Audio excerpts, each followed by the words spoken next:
Fala galerinha, tudo tranquilo? Eu sou o Marcelo Gantes, bem-vindo ao canal Biosfera e hoje a gente vai falar de sistema locomotor. Não tem como falar de sistema locomotor sem falar de ossos e músculos. Para a gente se locomover, a gente precisa dessas estruturas, dos ossos e dos músculos. Afinal, são eles que são responsáveis pela nossa movimentação. Tranquilo? Então a gente vai começar a olhar individualmente cada um deles. Vamos começar com os ossos, com o nosso esqueleto. Qual é a função do esqueleto? Sustentar o corpo, exatamente. Essa é a primeira. Mantém o corpo ereto lá, dá sustentação, dá a base para o nosso corpo. O local de fixação dos músculos. Os músculos, eles são presos ao esqueleto. Eles fazem movimento de alavanca. Então a gente só consegue se movimentar por causa disso, por causa desse movimento de alavanca que os músculos têm com os ossos. Tá? Então, quando eu contraio esse músculo, eu vou puxar. E esse aqui está estendido. Quando eu contrair ele, eu vou baixar aqui. Tá? Então, esse movimento se dá por causa dos músculos. Outra função muito importante dos ossos: reserva de cálcio, reserva de fósforo, então reserva de sais minerais. Ok? E aí uma dica muito importante na nossa alimentação, a gente precisa manter essas reservas para a velhice, que a gente já vai ver já o que pode acontecer se a gente tem problema na concentração desses minerais nos nossos ossos. Outra coisa, proteção. Proteção contra quê? Proteção dos órgãos vitais, proteção contra choque, proteção contra batidas, né? Então, o crânio protege o encéfalo, a coluna protege a medula, e as costelas protegem o pulmão, protegem o coração. Então os órgãos vitais, eles são protegidos pelos ossos, funções muito importantes. Outra coisa é que no interior dos ossos que são produzidos as nossas células sanguíneas. Lá na medula óssea vermelha há a produção das células do sangue. Então o esqueleto, ele é muito importante para a gente, tá?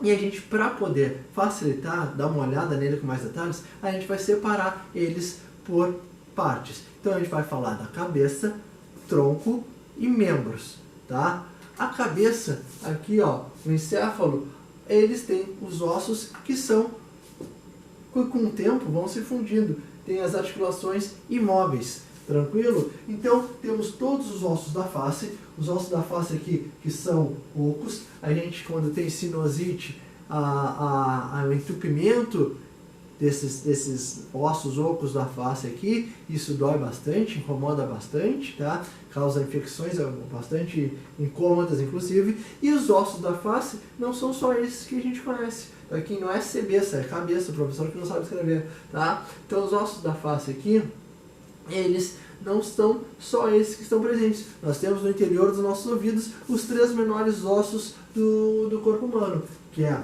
o martelo, a bigorna e o estribo, responsáveis pela audição. O som chega, vibra o tímpano mexe os ossos e eles transmitem essa informação para a cóclea lá, para poder processar esse som. Ok? Quando a gente é pequenininho, a cabeça aqui, ela tem uma moleira. Por que a cabeça das crianças tem a moleirinha? Para facilitar a hora do parto. Para na hora do parto a cabeça poder ser apertada, comprimida e poder passar lá na cintura pélvica, poder passar para poder nascer, tá? Então nossa cabeça ela é molezinha quando é pequena para facilitar o nosso nascimento. Tranquilo? Então aqui o nosso crânio. Beleza? Só com esse ossinho aqui que é móvel. Bom, o nosso tronco, como a gente já falou, ele tem aqui ó, o tórax. O tórax, onde nós temos as costelas e o osso externo. Externo com a letra S, tá? Não é externo com X. Protege o pulmão, protege o coração. São 12 pares de costelas, tá? As duas últimas aqui são flutuantes. E temos também a nossa coluna vertebral aqui. Nessa imagem está presente a cintura pélvica e a cintura escapular. Aqui ó, a cintura escapular, a clavícula, tá? E a cintura pélvica, aqui os ossos da bacia. Tranquilo? Mas o tronco é a coluna e as costelas. Beleza? Tranquilo? A nossa coluna, ela é dividida em algumas regiões, ó. Cervical deixa eu ver aqui, deixa eu colar. São 7 cervicais, são 12 torácicas, 4 lombares e aqui não sei quantas pélvicas, não está dizendo aqui. Não vou, isso aqui não é importante decorar, não precisa decorar isso aqui. Mas assim, a coluna ela é dividida, ó, cervical, torácica, lombar e pélvica. As da pelvis, tá? As nossas vértebras, tá? Tava faltando o nome, tinha esquecido o nome. As nossas vértebras, elas são fundidas, formando aqui o sacro e o cóccix, tá? Esses ossinhos aqui, ó, tudo isso aqui são fundidos. E uma coisa muito legal, se a gente conseguisse contar o número de vértebras que tem ali, tem exatamente o mesmo número de vértebras de um rabo de um cavalo, de um rabo de um gato, de um cachorro. Então, o nosso rabo, ele está todo comprimido, fundido aqui na forma do cóccix. Tranquilo? Legal, né? Bom, a coluna, ela ainda está em processo de adaptação ao nosso estilo de vida. O nosso estilo de vida, ele faz muita pressão na coluna, né? Esse bipedalismo, ou seja, viver sobre duas pernas. E isso, essa pressão que tem, ela pode causar alguns desvios, alguns problemas na coluna. Como, por exemplo, aqui, ó, a escoliose, que é a dobra na coluna. Tá? Ela não precisa ser exagerada que nem aqui. Aqui tá para poder exemplificar melhor. Mas tem casos de pessoas que é assim. Tá? Então, a dobra lateral, tá? Lateral da coluna é a escoliose. A lordose é essa dobra aqui que a gente já tem naturalmente aqui embaixo. Então, quando essa dobra aumenta, aqui ó, formando a barriguinha aqui, empinando a bunda, ó, aqui nós temos a lordose. E a cifose é quando aqui ó, a cacundinha aqui que vai ficando cacunda, né, vai ficando com uma corcundinha aqui, isso é a cifose, bem nesta região aqui. Então essa é a diferença entre eles. Olha aqui ó, lordose na lombar, cifose quase na cervical, aqui ó, na cervical, praticamente na cervical, né? Bom, e entre cada vértebra nós temos os discos vertebrais, que são como borrachinhas que permitem parte de um movimento ali, permite um movimento limitado na nossa medula. Conforme a idade, né, conforme vai passando, esses discos eles podem ir se desgastando e formar o que a gente chama de bico de papagaio, lá uma região mais endurecida dessa coluna desses discos invertebrados, desses discos intervertebrais, ou seja, entre as vértebras. Tranquilo? Olha só. Mas se a gente sofrer um dano na medula, tá? Um dano na coluna, ele pode causar o que a gente chama de paralisia. Essa paralisia pode deixar a pessoa paraplégico, ou seja, perder o movimento das pernas, ou tetraplégico. Mas o que comanda isso? Aonde eu sofro a lesão. Se eu sofrer nas quatro primeiras vértebras aqui, ó, eu vou ficar completamente, eu só vou ter movimento em cima do pescoço. Aqui ó, das 5 até da quinta torácica, da quinta cervical à primeira torácica, eu vou ter um movimentinho aqui ó, em cima dos ombros, mais para baixo eu já não sinto mais nada, sinto somente até aqui. Da T2, que é a torácica 2 até a torácica 6, eu já vou ter perdido o movimento aqui ó, da metade da barriga para baixo, eu vou ter perdido o movimento das pernas. Então esses dois são tetraplégicos e aqui eu vou ser paraplégico, tá? A única diferença é da onde vou ter o movimento ou não, da onde eu vou ter sensações. Da T2 até a T6, ou seja, da torácica 2 até a torácica 6, eu tenho da barriga para baixo eu não vou sentir nada. Agora, da torácica 7 até a torácica 12 lá, eu vou perder basicamente já das pernas em si. Vou sentir até a região da virilha, mais ou menos, eu vou ter movimento, vou ter sensação. Tranquilo? Então, tetraplégico ou paraplégico depende de qual região da minha coluna eu estou sendo afetado e qual parte que vai afetar, né? Qual parte que vai perder a sensibilidade. Dependendo de qual conjunto de vértebras, eu perco a sensibilidade em alguma parte do corpo. Tranquilo? Bom, vamos lá.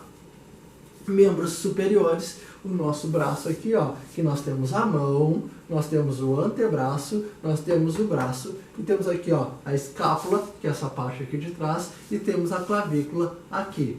Temos esse osso aqui, que é um único osso, que é chamado de húmero, e o húmero se junta aqui no antebraço com o rádio e a ulna. Eu preciso decorar esse nome? Não preciso decorar esse nome, de boa, não preciso decorar esse nome. E no braço, e na mão aqui, nós temos a região do carpo, o carpo bem aqui, o metacarpo e as falanges, que são os dedinhos, tranquilo? Cada um desses ossinhos, a gente pode ver aqui, ó, ele tem uma... Tá vendo aqui que todos eles têm uma voltinha mais esbranquiçadinha? São as articulações, são as cartilagens que revestem estes ossos. Beleza? Na minha perna também. Então aqui eu tenho a cintura pélvica, tá? Minha bacia, o meu quadril, e aqui a cintura escapular. Então cintura escapular e cintura pélvica. Temos a coxa, e aqui o que a gente chama de osso ilíaco. A coxa, o maior osso do corpo, que é o fêmur. A tíbia e a fíbula são dois ossinhos da canela. E o tarso, o metatarso e as falanges do pé. Tranquilo? Então, essa é a divisão dos membros superiores e dos membros inferiores. Tá ok?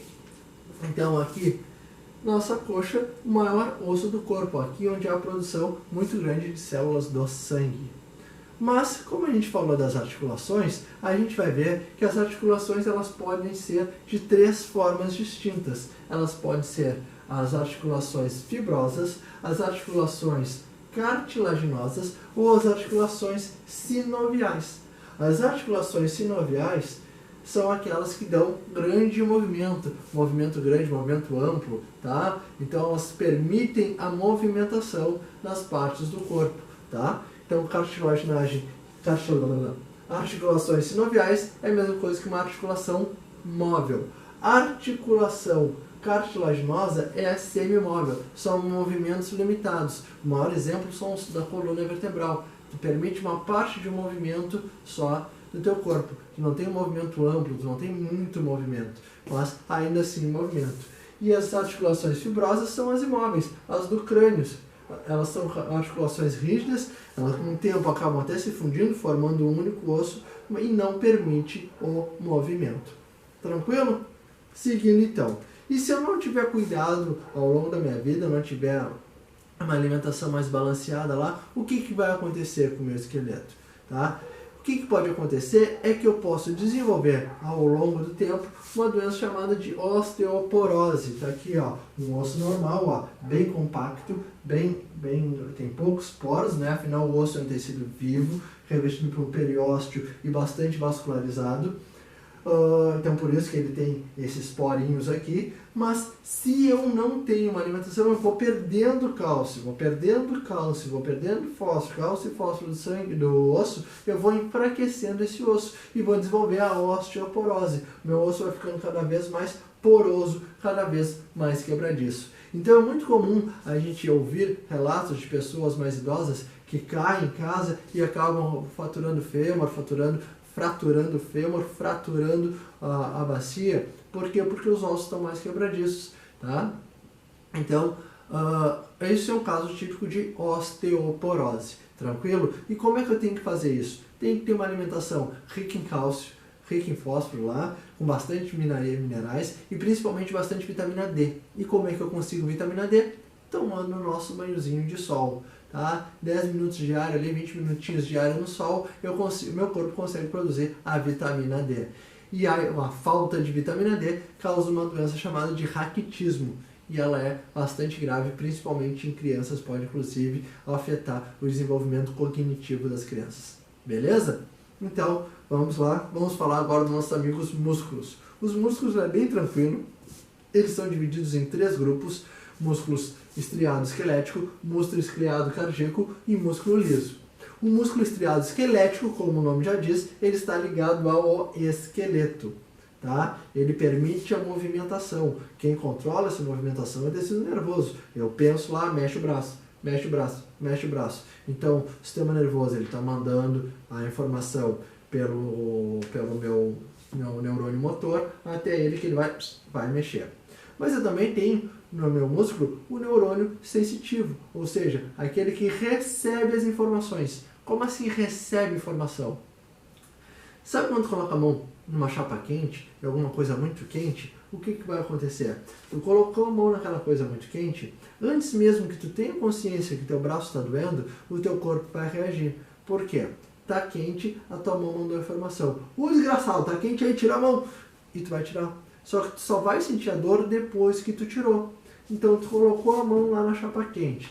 O neurônio sensitivo, lá os receptores de calor, de tato, os receptores de dor, eles vão mandar a informação pelo neurônio sensitivo, só que como isso é uma coisa que tem que ser processado extremamente rápido para que tu não tenha uma lesão maior na mão, não chega nem no encéfalo, chega na medula e a medula manda uma resposta pelo neurônio motor dizendo tira a mão da ínfides e tu tira. Depois que tu tirou, aí que tu vai sentir a dor, tá? Então, como vocês podem ver, se eu tenho que tirar a mão, a contração do sistema do tecido estriado esquelético é uma contração rápida e voluntária. Beleza? O estriado cardíaco, ele está presente no coração, tá? Então, se ele está presente no coração, a contração do coração, ela é rápida, tá? Bate rapidinho. Só que ela é involuntária. Eu não controlo o meu coraçãozinho, tá? Ele bate quando ele quer, ele bate, né? Até hoje não parou, eu espero que continue assim por um bom tempo. Tá? Mas ele fica batendo lá e não controla, bate mais rápido, bate mais devagar, agora, bate agora, bate agora, bate agora. Não, a contração dele é involuntária. Então ela é rápida e involuntária. Diferente do meu liso, que a contração é lenta. É involuntária também, mas é lenta. Ele vai lá, reveste o meu sistema digestório. Imagina se meu sistema digestório tivesse uma contração rápida. O que eu comi, daqui a pouquinho eu teria que ir ali no banheiro para jogar fora. Então, eu preciso que a contração seja lenta para poder tirar o máximo de nutrientes possíveis daquele alimento que eu acabei de ingerir. Tranquilo? E nos outros animais, como acontece? Todos os animais é praticamente igual a nosso. O que pode acontecer? Alguns animais, como por exemplo o peixe, eles não têm um osso externo aqui, tá? Eles só têm as costelas, não tem um osso externo. Mas o resto é tudo igual a nosso. Tirando o peixinho aqui, o cavalo é igualzinho a gente, tá? Aqui tem o osso externo, a configuração é diferente. Isso aqui, ó, é a mão dele, tá? Então a configuração é um pouco diferente só, mas o de resto é tudo muito igual a gente. No peixe, é que a gente, sabe quando a gente está vendo aqui, ó, essas fibras aqui? Isso aqui é o tecido muscular. O tecido muscular do peixe, ele tem, se organiza de uma forma um pouco diferente da gente para propiciar o movimento de serpenteio dele que ele faz na água para poder nadar. Então ele faz esse movimento para poder bater lá a nadadeira caudal e poder movimentar. E vocês viram o que eu acabei de falar? Esse movimento de serpentear. Então, tem algum animal terrestre que também faz isso. Quem são? As cobras, as serpentes. Elas se movimentam da mesma forma que os peixes, só que na terra firme. Tranquilo? Então, pessoal, por hoje é só. Espero que tenham gostado. Beijão e até mais.